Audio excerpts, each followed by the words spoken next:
Welcome to this episode of Level with Emily Reese, featuring a conversation with composer Hrishikesh Hirway. Now, Hrishikesh is also a podcaster, a composer, a solo artist. He's a very busy fella. But we spoke today because he wrote the music for The Red Lantern, which was, or is, a narrative survival dog sledding game. It came out in 2021, but the album is getting a vinyl release from I Am 8-Bit. So The Red Lantern is going to come out a little bit later this summer on vinyl. However, 5 patrons of Level will get a copy. So if you are a patron by midnight on April 17th, 2023, Central Daylight Time, you will be eligible to win one of those 5 copies. So that's exciting. You can learn more at patreon.com/level. But anyway, the music for The Red Lantern is it's just like a warm hug. And I use that term a few times throughout the interview because it really is. It's very calm and hopeful, peaceful. There's a lot of calm piano, strumming guitars, chill beats. And Hrishikesh actually has a term for it. He calls it secular Christmas music. He aims to have this melancholic but hopeful, warm and happy kind of holiday music without the holiday vibe. And I think he really achieves it quite well. As I mentioned, he's busy. He is a podcast host. He hosts the very popular podcast Song Exploder, which also has a Netflix show. He has done a podcast about The West Wing, which is a television show that I have always loved. It's a fantastic show. And he did one over the lockdown with the chef Samin Nasrat about, and she did the Netflix show, well, the book first, Salt, Fat, Acid, Heat, or Salt, Heat, Acid, Fat. I should know, I've seen it, but it's wonderful. And she is just a joy. And they did a podcast together about home cooking. So just a neat, just busy person Rishi is. And it was just fun to talk to him about all of those things, but not least of which, of course, was the music for The Red Lantern, which I did thoroughly enjoy. All right, join us on Discord. That link is down in the show notes. If you can, please become a patron. We would appreciate that. Support us if you're able to, and learn more about that at patreon.com/level, where you'll also be able to learn more about, the giveaway, snagging yourself a copy of this vinyl album for The Red Lantern, and also subscribe to this YouTube channel. All right, enough of me. Here is Hrishikesh Hirway talking about his music for The Red Lantern. The Red Lantern is a video game where you play the Musher, which is, a woman who has a bit of an identity crisis and leaves her city life behind and decides to try racing the Iditarod. Only she is woefully unprepared, as she discovers, and most of the game is spent trying to just survive. The name comes from the prize that they give in the Iditarod to the person who finishes last. The Red Lantern is a prize for the person who finishes last, and it signifies their perseverance and determination. Wow, that's beautiful. I didn't know that piece of the history, so I appreciate that insight. Can you tell us how you got connected with the project? Yeah. So the creators of the game at Timberline Studio reached out to me. It was really a lovely surprise. I'd never scored a video game before. Most of my music life has been making music as a singer and songwriter. I've done some scoring. I've done some films and a TV show and some work in podcasts. But it kind of came out of the blue. I had met Lindsay, the sort of main story architect of the game, through some mutual friends one time, and that was years before they contacted me. And I think they were fans of my podcast Song Exploder, which is a show about music. And one day when they were working on the game, they were thinking about who might make the music for the game. This is the story that I've been told.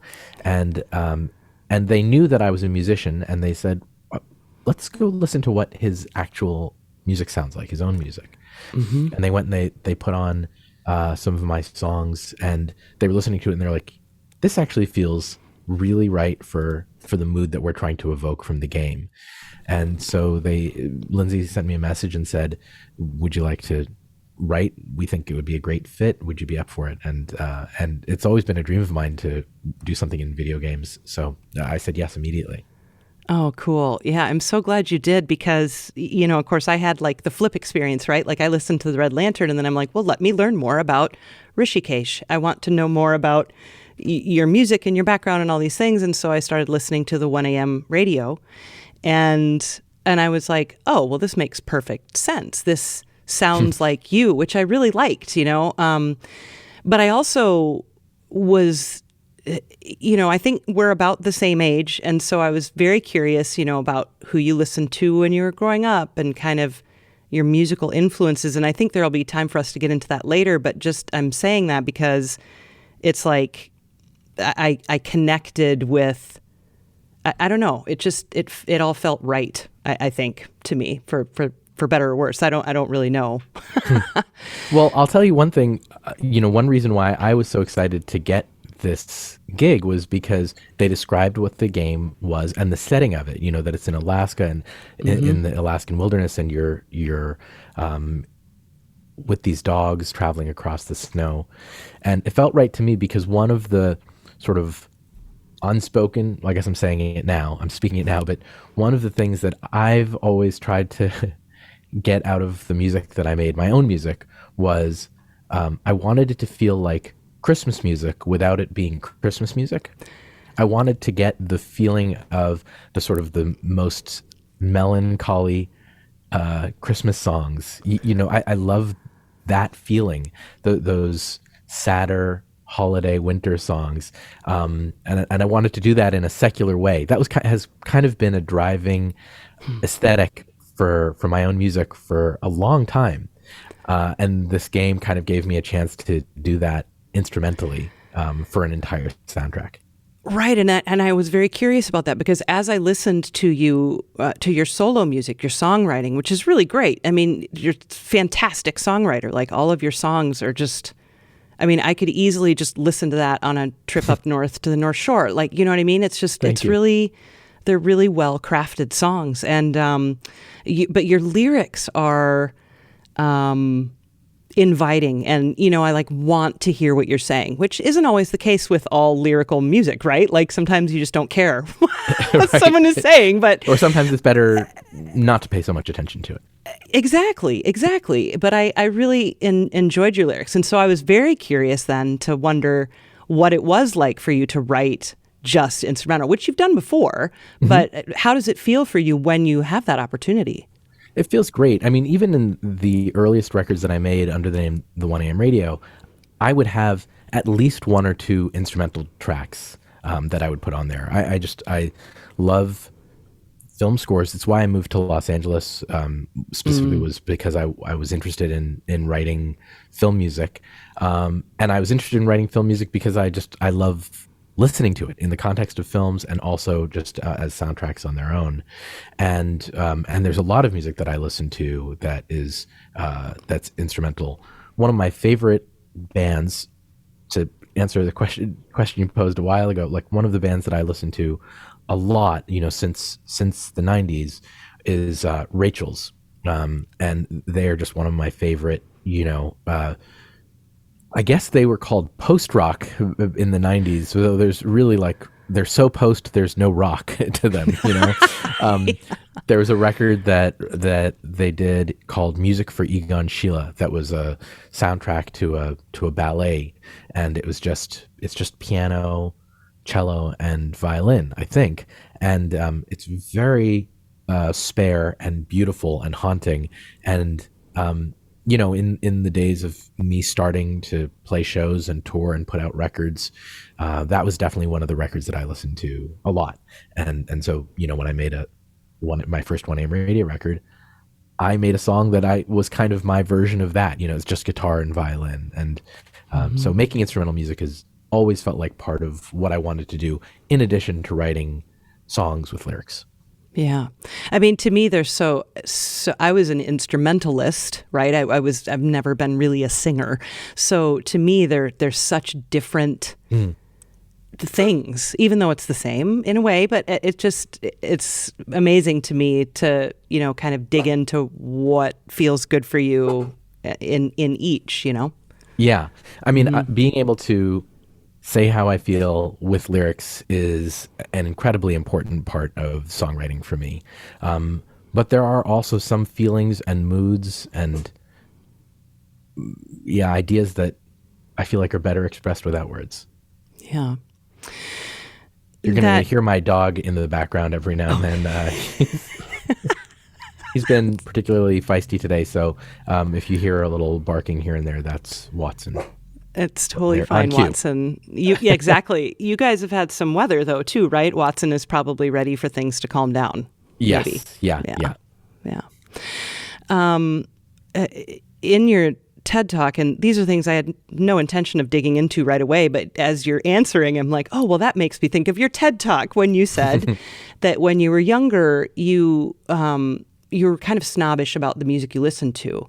And I'd like to hear you talk more about that and what made you kind of branch out and expand into other things. Where did you start? What were you snobbish about? Well, I was really, I think, a typical 90s teenage music snob, in that like I felt like I really worked hard to carve out my taste and to find the bands that I loved. And, just like every cliche about, teen music snobs, which is like, I thought their first album was better, everything. And you worked so hard to find the bands that you loved and that felt like your own discoveries. You had to go inside the store and dig through the records, find one that, by a band you've never heard of and ask if you could listen to it or like put it on at the listening station or something. I mean, that was my favorite thing to do, to discover music that way. And I spent so many hours doing that. And so I kind of thought of it as a defining part of my personality. I spent so much time doing that I was someone who really believed in the pursuit of finding the music that was right for you and that spoke to you, as opposed to the kind of stuff that might just be handed to you because mainstream radio or MTV or something would play it and you're just like, okay, well, I like this. It's what's in front of me and I like it. Of the 20 choices in front of me, I pick these 5 or 10 or all 20. For me, I was like, no, I have to find everything on my own. It has to be curated by myself. And then I would spend I've probably spent a cumulative year, if not longer, of my life making mixtapes for other people about, let me introduce you to your next favorite band. I'm going to, I understand you so well that I can predict the music that you're going to like, that you don't even know you're going to like it, but because of this and that, I loved that stuff. Mixtapes, man. And then CDs. I did the same thing with CDs until it became clear, that was no longer a thing. And then you learned that you weren't supposed to write with Sharpie on a CD, and it just ruined everybody's mind.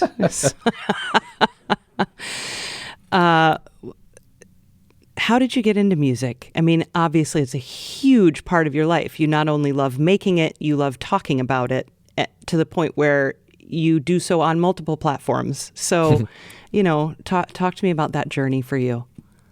Well, I started playing music when I was around 6 or 7 years old. My parents suggested to me that maybe I might want to take piano lessons because we had a family friend, and whenever we'd go to their house, I'd sort of tinker on the piano and pick out melodies from whatever we heard in the car.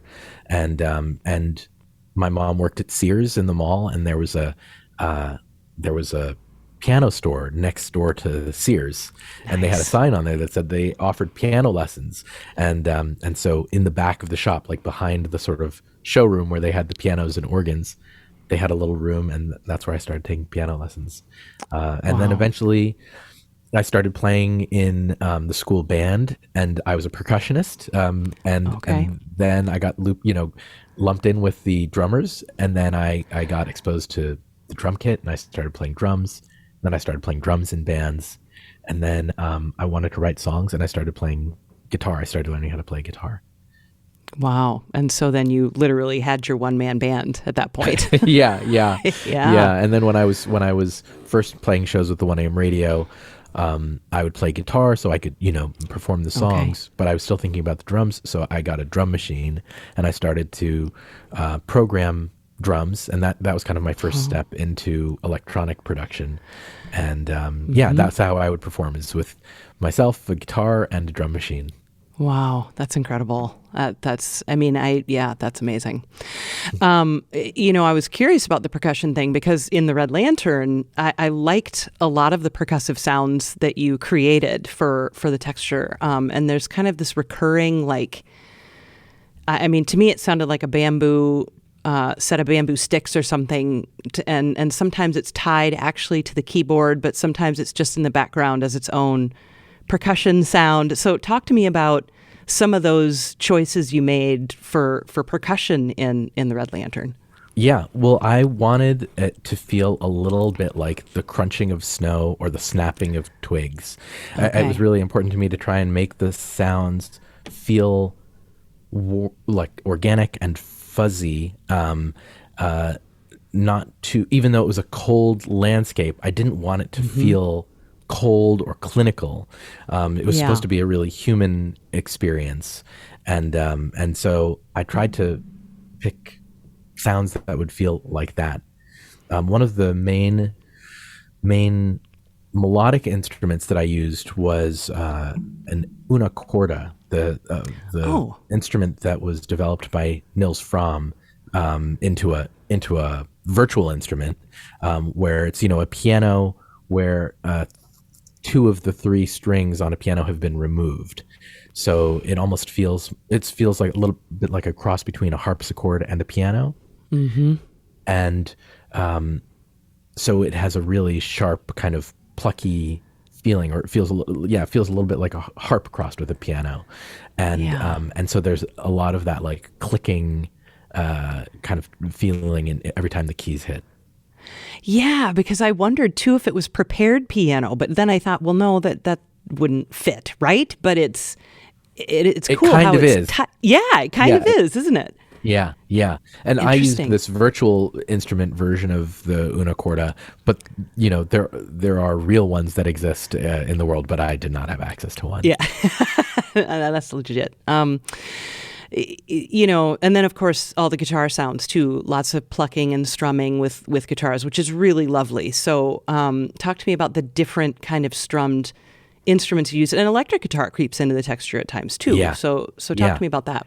Yeah, I mean, one of the things that they told me was that they liked the way that my music sounded. So I thought, okay, let me rely on the palette that I use normally, which is piano and especially this nylon string guitar, which I think you can see actually behind me. This one. Okay. Yep. It's a half size classical guitar that I got about a decade ago, so that I could travel with it. Oh, perfect. And I didn't end up traveling with it that much, but it has become my favorite instrument to write with. It's just really it's small and it's easy, and it sort of just feels great in my hands, and so I end up writing a lot with it. And so I would sketch out ideas, and then I would just start recording them. And then I thought, well, I'll just keep it in, with this nylon string guitar. So a lot of the finger picking that you hear, all of the finger picking that you hear is on that nylon guitar. Oh, lovely.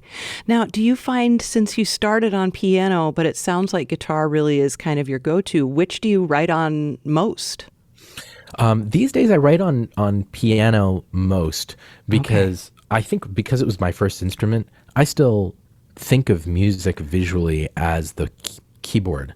Yeah. When I'm trying to imagine like chords and harmonic structure and where a melody goes, I still see the keyboard and I see my fingers on the keyboard. So even if the song ultimately moves to guitar or moves to some electronic world where there's no real instrument, these days it still starts for me on the piano. Oh, wow. Okay. And I loved too, in terms of the piano, all the octaves like just so many octaves throughout Red Lantern. Yes. What and I loved that. I'm such a sucker for piano anyway, so I'm always like, oh, piano. But I mean, talk to me about the decision to have those. Was it happy accident or significance behind the octaves? Well, I wanted the score to feel simple. It's supposed to be minimal, and I was thinking about the idea of like the wind blowing past your ears as you're bundled up and you're in an anorak, and you can't really hear everything clearly, but there are sort of fundamental frequencies between what's in your body and what's outside, and the wind is sometimes blowing in octaves or at least in like intervals.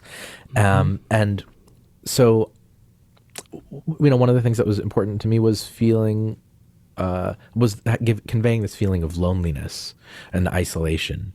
And so there aren't a lot of there's a lot of sort of single note melodies. There's not like a ton of counterpoint. Everything is just kind of simple and lonely. But I also think that like it changes the feeling when you have an octave. Suddenly it gives like either a gravity or a lightness to that single idea without introducing a new idea. It just expands that simple little melody. Yeah, I really liked that. A lot of the time when I was writing on the piano, that's just what I would do. I'd start outlining the chords and start writing a melody, and then my hands just would go to, add the octave higher. Oh, how funny. Yeah. You mentioned earlier about, it's a cold environment, but you wanted the music to sound warm, and it very much does. And even a track called A Warm Fire is very warm sounding, and a lot of that is strings. Like you bring in all these lovely kind of strings to just give you that warm hug. So tell me about, bringing in strings for that sound. Yeah, there are these scenes. So most of the game is played on the snow. You're either navigating through the wilderness, or you've stopped and you have to hunt, or you have to forage.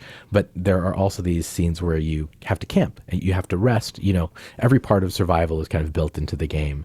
And in those moments, you also get to pet the dogs. There's a lot of interaction with the dogs that are part of your team as well.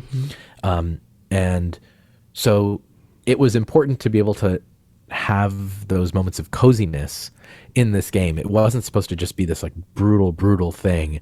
It wasn't a sort of like survival game only. It was also about having this kind of this coziness to it as well. So and then for the strings, it's a mix of virtual instruments, and then my friend Daniel Hart, who is an incredible composer, incredibly talented guy who did the music for the film The Green Knight. He did the music for the podcast S-Town.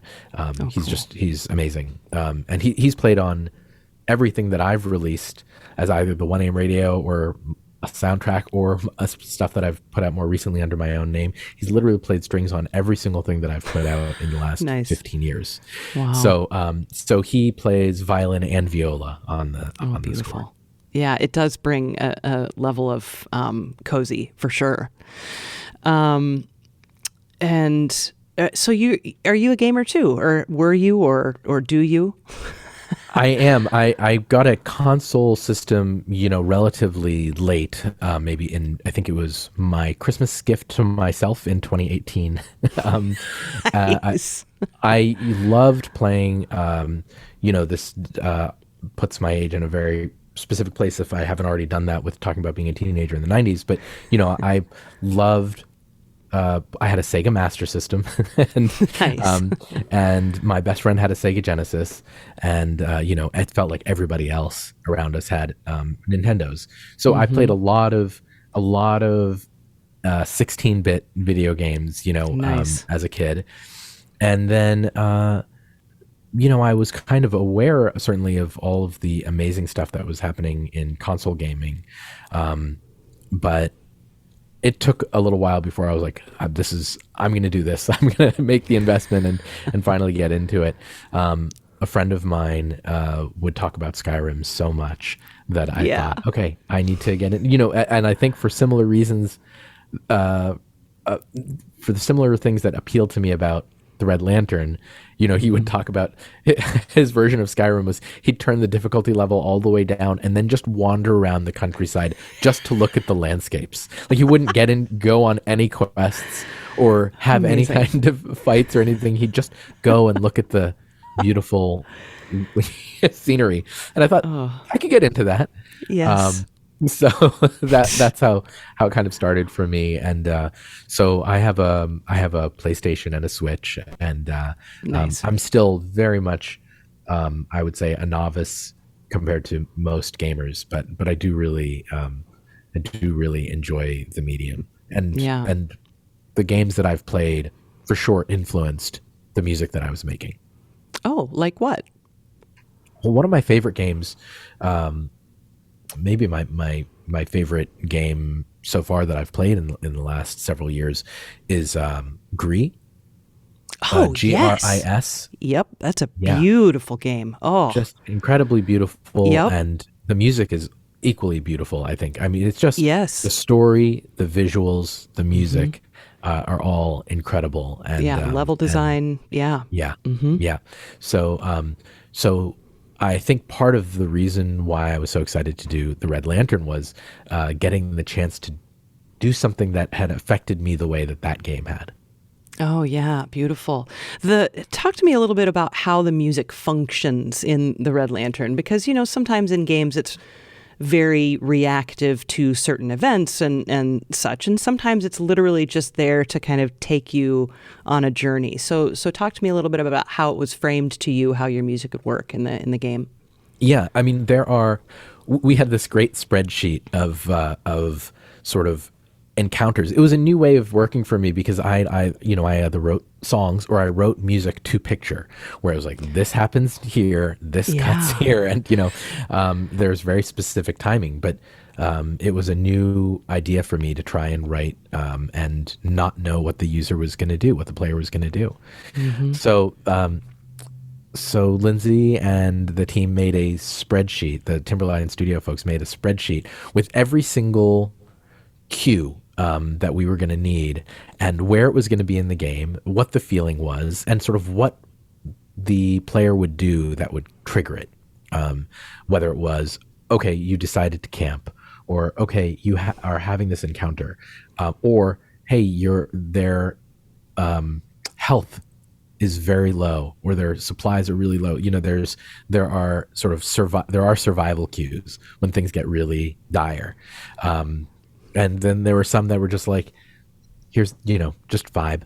Just, we're cruising on the snow and you just want to be in that vibe. And so I was making these very long loops, 2-minute long loops that could just play and play and play. And you could just feel like they were hypnotic, and you could just kind of turn left and right and mush and take in the scenery.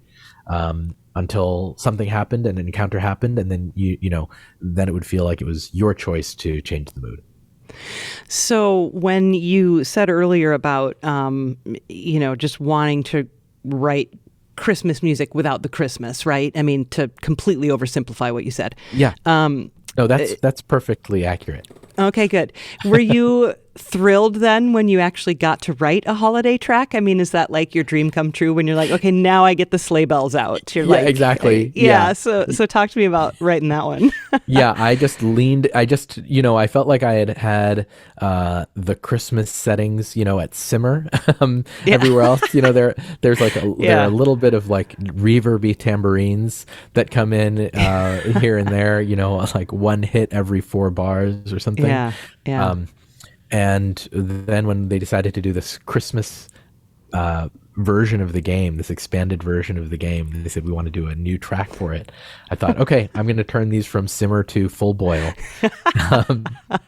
And so, I got my friends, Jenny Owen Youngs and Jess Abbott, who are married to each other and both great singers. Yeah. I got them to sing some Christmas Carol ooze. You know, I wrote the melody. Fabulous. And I sent it to them. They live in Maine, and so they're very familiar with the feeling of the weather that they were supposed to evoke.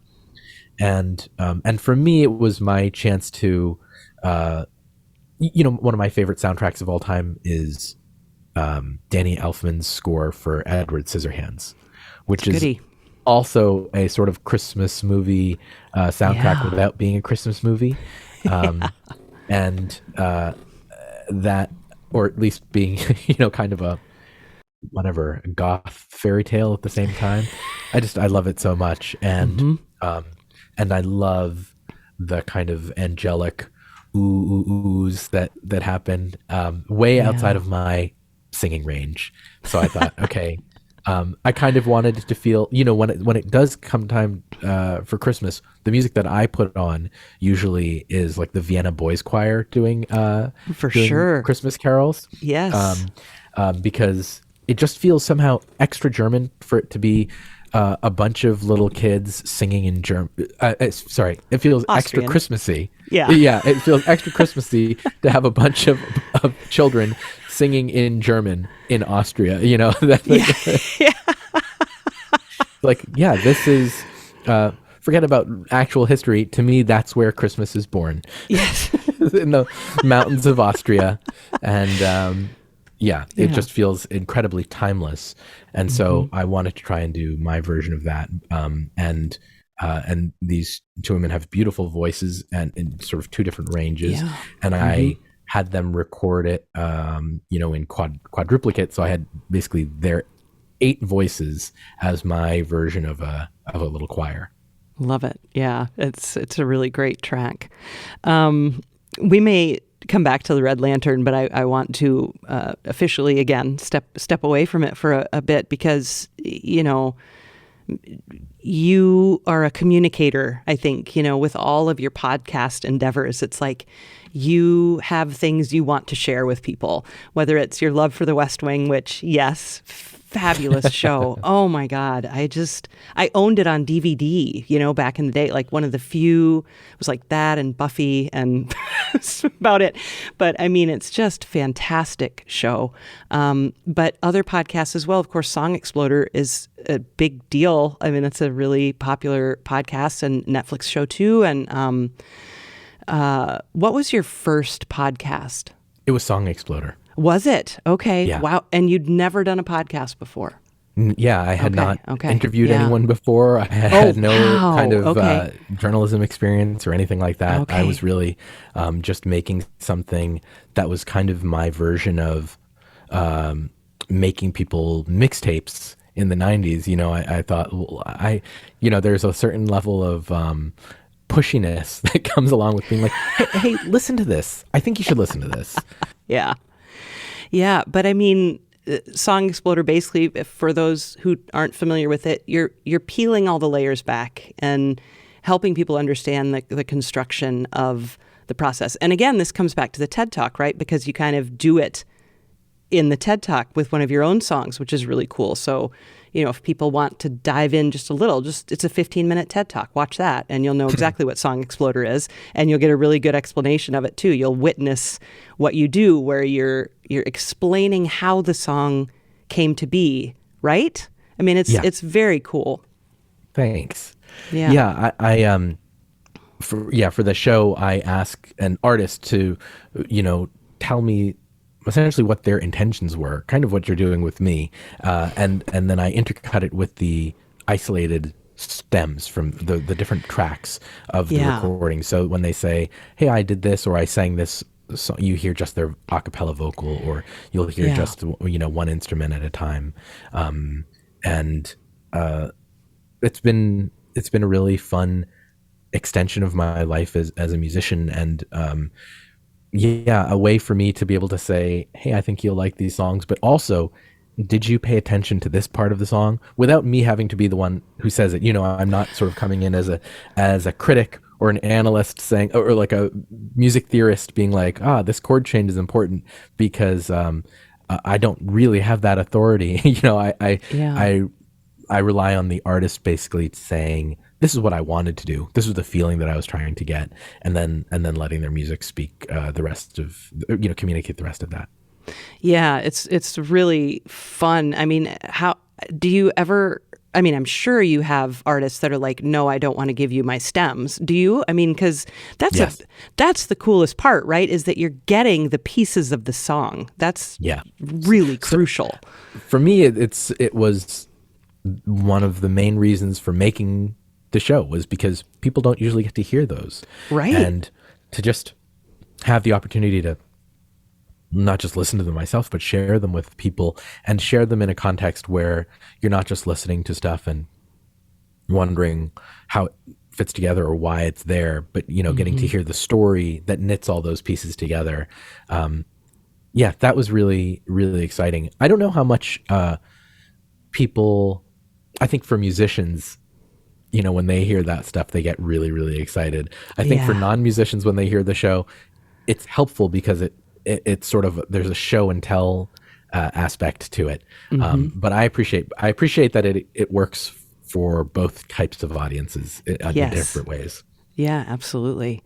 And then, so just for a moment, the West Wing podcast. I'm a nerd about pilots. Like I think it's really amazing when the pilot is like, bam, just great. Yeah.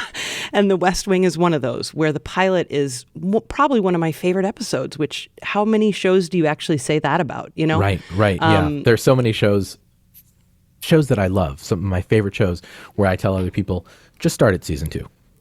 No, exactly. Yes. Yes. So many, even like Star Trek or Buffy is another one that's kind of like exactly, that.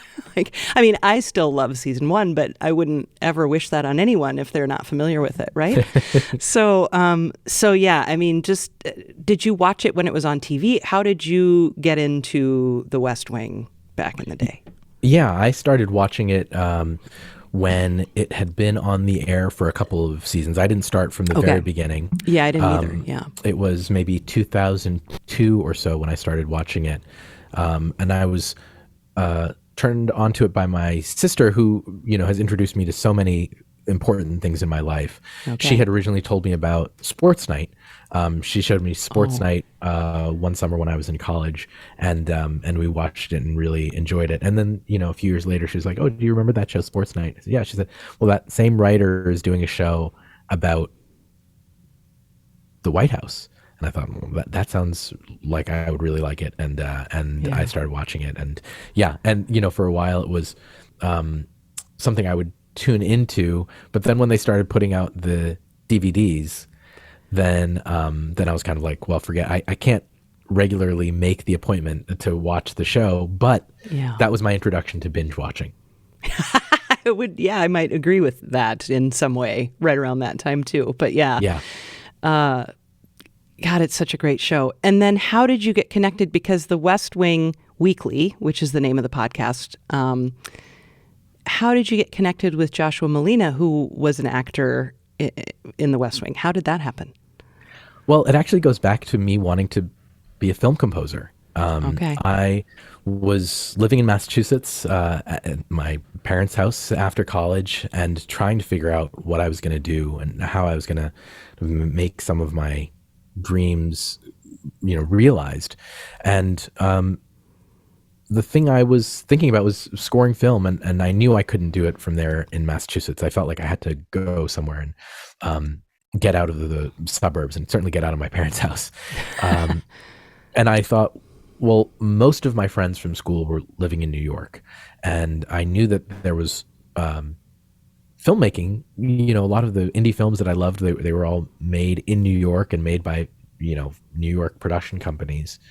But I really didn't know anything about the entertainment industry. I'd never met anybody who'd been in the entertainment industry, and certainly nobody in my family knew anybody.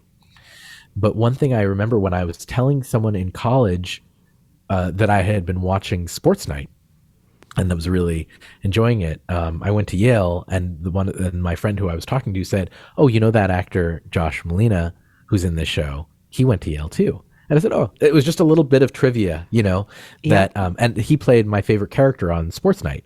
So it kind of stuck with me. I was like, "Oh, that's neat." Yeah. And then this, one night in my house, I was thinking about wanting to move, and I wasn't sure if I was going to move to New York or if I should really try to move to LA, as scary and unknown and distant as that felt from Massachusetts. Yeah. And somehow it got in my head. I looked up Josh Molina. I was going to say I Googled him, but I didn't, because Google didn't even exist yet. But I, searched for him, and I came across his webpage, which was just like, some kind of like Earthlink website. It had his headshot. It was one page that had his headshot and his bio, but it also had an email address for him. Oh, wow. And I wrote to him and I said, "Hello, you don't know me, but I'm a recent graduate. We're alums of the same school, and I was wondering if you might be able to give me some advice. I'm a big fan of yours, and I'm trying to figure out what I should do if I want to be a film composer. My heart says maybe I should move to LA, but my head says it would certainly be a lot easier and safer to move to New York.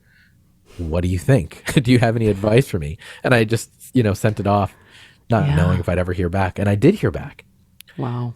He wrote back to me and he said, "Well, I don't know. I'm not a composer, but I do play cards with a couple of composers. And my feeling is, if you want to be in the world of film, you really got to be in LA." And I said, "Okay, I got it." And then I moved to New York anyway. I just didn't have the wherewithal or the courage, whatever. I just couldn't figure out how to get to LA at that time. Yeah. I moved to New York. I had some friends who were moving there and some who had just moved there already. And I tried living there for about a year, and it didn't work out. It wasn't for me. And I moved to LA eventually. Yeah. But by the time I got to LA, I tried to get in touch with him again, and that email address didn't work anymore. Oh.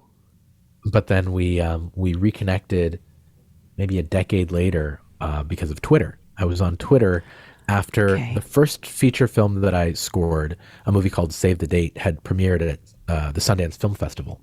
Okay. Oh, wow. And I was looking at Twitter at like people talking about the film festival and different actors and directors and stuff. And one of the people who had been in a movie that I had seen was in a Twitter conversation with Josh Molina. And I saw that and I thought, oh my gosh, there's Joshua Molina. I haven't thought about him in a second, but gosh, I still am such a fan. And I clicked and there was a link to his Facebook page, and I wrote to him on Facebook and I said, "I don't know if you remember me. We had, correspondence a decade ago, but you told me to move to LA. It took me a while to follow your advice, but I did, in order to be a composer. And I just scored my first feature. It just played at Sundance. Wow. I'd love to say thanks. I'd love to, can I take you out to lunch and say thanks for the advice, many, many, many years later." Mm-hmm. And he said yes, and we did. And then we've basically become, we've been very, very close friends ever since. He's one of my best friends. And we met in person in 2012. So that was 11 years ago. Oh, wow. And then at some point decided to do the podcast. Yeah. I had been making Song Exploder for a little while, and Josh and I actually we pitched and sold a TV show together. And then that TV show ended up being in some, kind of development limbo hell for a long time. The entire time that I was making the first year and a half of making Song Exploder. And after that year and a half, and we still didn't know what was going to happen with the TV show, I said to Josh, making a podcast has been really fun for me, and I can determine my own fate here. I don't have to worry about the gatekeepers of a network or a studio or something like that. What if we started a podcast together? We could talk about The West Wing. It was sort of my way of being able to ask him about this show that I loved without. I had expressed a lot of restraint in the years that we'd been friends. I had not bothered him about. Okay, if I professionalized my curiosity, then I could ask him all my questions and have a legitimate sort of shroud of cover. So he said yes, and we started doing it in 2016. Wow. Oh, it's wonderful. Yeah. Oh, just what a great serendipitous thing for you to have done. I appreciate it. I started listening to the very first episode that you did so many years ago, and just hearing him talk about how, like, he'd experienced a lot of those episodes just once, and that's like, oh, cool. Well, now I want to hear his take on watching him again, even though he wasn't even in those early seasons. But it's just a wonderful thing. Yeah. Yeah. And it was a really lovely way for me to be able to continue to, even though we were talking about The West Wing, I got to tie my music, my life as a musician into even that podcast, because it was ours, and we got to do with it, what we wanted. Mm-hmm. And so, I got to write a song. I wrote a song. I wrote the music for a song, and Lin-Manuel Miranda wrote the vocals and wrote the lyrics and performed the vocals for a song about the West Wing. It's just like ridiculous stuff. But it was really fun. Oh, good. Back to the Red Lantern. Although I do want to mention, even though I didn't write anything specifically down about it, that your other podcast that you did during lockdown about home cooking, which, yes, brilliant. So do you want to just briefly mention that? Because, you have so many, I want to make sure that you get to say what you want to say about all of your endeavors. Sure. Yeah. Home cooking was a show that I made with my friend Samin Nosrat, who is, an incredible chef. She's a James Beard winning New York Times bestselling author of the cookbook Salt, Fat, Acid, Heat. Mm-hmm. Love her. And she's incredible. And when the two of us were talking about the kind of what to do in the pandemic, basically she had posted something on her Instagram responding to somebody about what they might be able to do with these beans that they had bought at the grocery store, far too many beans because it was the only thing they had left. Wow. I thought that could be a show. And that I could sort of produce something around her expertise and our friendship, where we provided some real advice for people who were maybe cooking for themselves in a new way, or maybe for the first time in their lives, and also provide some feeling of companionship at a time where a lot of people were feeling very lonely and isolated. Yes. So yes, the Red Lantern, vinyl. It's coming out on vinyl. Yeah, it's really exciting. Mm-hmm. It's very exciting. Tell me how that all came about. Well, actually, when I was first making the music, when we were first talking about the score, Lindsay from Timberline had mentioned that she had some conversations with the record label I Am 8-Bit, who have put out so many great video game releases. Yeah. It was always kind of a part of the daydream, was that maybe we would do some kind of physical release for, the game was going to be released digitally on Steam or through Epic. That was always going to be the plan. It was going to be digitally distributed, and same with the soundtrack. If that was going to be the case, I'd put it up on Bandcamp and things like that. Yeah.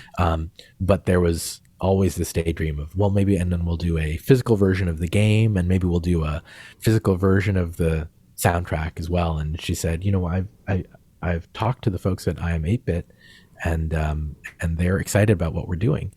And then when the game came out, people were very excited. It took much longer for us to finish than we had expected. So the kind of the timeline was shifting, and we didn't really know when we could even have that conversation. And then suddenly it was like, oh, the game is going to come out. They got, a deal with Nintendo to release the game as a sort of exclusive for Switch. And then suddenly we had very little time to finish everything. And then it was go, and finish every single, I had these like 25 cues, and they all had to be finalized.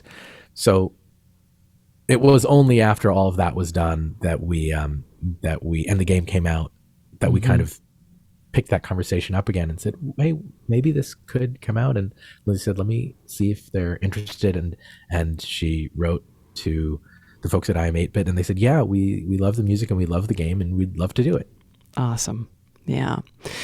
Is it out now? Is it coming out? What's the plan then? So it's available for pre-order now, and Okay. it's going to come out. It's going to come out later this year in the summer. Oh, beautiful. Okay, wonderful. Great. Rishi, is there anything else you'd like to say about the Red Lantern or anything that I neglected to ask? No, I mean, one thing I would say that was really nice about the experience, especially for me, and given like the other music that I make, it was really nice that they came to me because of my songs, because it really felt like they wanted me for me. A lot of times there are composing gigs where you have to kind of be a chameleon, and there are some composers who are really great at that, who can kind of do anything. And I'm just not one of those people. I kind of have my point of view and my way of making things, and it's I'd like to think it's not one note, but it's not a lot of notes. It's kind of like this is what I do and this is what I like to do. And they felt like that was right for their game. And then the experience of making the music for the game, the feeling of it, and the things that I got to dive a little deeper into in terms of getting that, my secular Christmas music out. Yes. Introduced me to some new tools and some new sounds. And then those have ended up figuring into the songs that I've written. Okay. And so the stuff that I've released since then, and I have a song, by the time this comes out, I'll have a song that just came out. Oh, wonderful. A song called Cascade. And I used a bunch of the sounds that I used in the Red Lantern in the production of that. Oh, cool. So will that be under your name or? Yeah. Okay. Do you do the 1 a.m. radio anymore? No, I kind of, Okay. I took this very long break from making songs between 2011 and 2021. Oh, wow. And yeah. And I sort of felt like when I came back to making music that I was starting a new chapter, and it would be nice to kind of signify that by going under my own name instead of going under the 1 a.m. radio, that it was sort of a continuation. I mean, really, the music kind of all sounds the same, I think, but I felt like I was in a different place, and I wanted to mark that formally in some way. Well, it's true. If you, the listener, if you like the music for the Red Lantern, you will definitely like Rishi's music. It's wonderful. And also, bonus, you, Rishi, have a beautiful, just warm hug of a voice. You have all those, like, if I were to see it on a visualizer, it would just be like the warmest colors of all, which is really lovely to hear. Thank you so much. Of course, yeah. So yes, Red Lantern, you can buy it on Bandcamp. You'll be able to get a vinyl this summer. Of course, it's in all the streaming places. And then your older things, the 1 a.m. radio, your newer things, your hip hop, which we didn't even talk about, the Moores. We didn't even talk about that at all, but that's a whole other project that's really intriguing and fun to listen to. So yeah, just thank you for being such a robust musician. Thanks so much for having me. Thanks for talking to me about all these different projects.